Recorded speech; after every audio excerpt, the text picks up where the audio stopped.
İmam Zaman ağa sağ olmağına görə xanım Zeynəbə borcludur. Bu fikirlə razısınızsa yox. İmam Zaman bugün yaşayırsa xanım Zeynəbə borcludur. Çünki onun atası İmam Həsən Əskər əleyhissalam da, İmam Əli Ən-Nəqi, İmam Məhəmməd Təqi, İmam Rıza, İmam Musa ibn Cəfər, İmam Cəfər Sadiq, İmam Məhəmməd Baqir və İmam Səccad hamısı sağ olmaqlarına görə ona borcludular. Çünki bioloji, fiziki məhv eləməkdən İmam Səccadı o qorudu. Onun vasitəsilə imamət fiziki olaraq mövcud oldu. Yəni imamət var olmasına görə, mövcud olmasına görə Həzrəti Zeynəbə borcludur və onun məqamı o qədər ucadır ki, İmam Hüseyn meydana gedəndə mən ikinci tarixdə oxumamışam.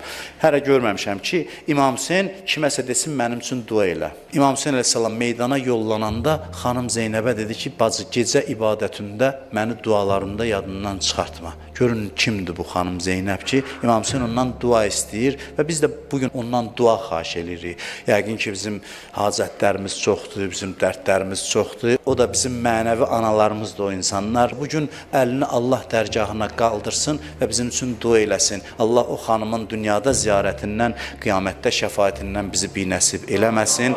Allah onun hərəmini, qəbrini hədəfə alanlara lənət eləsin. Allah onun hərəminin keşiyində olanları müvəffəq eləsin inşallah.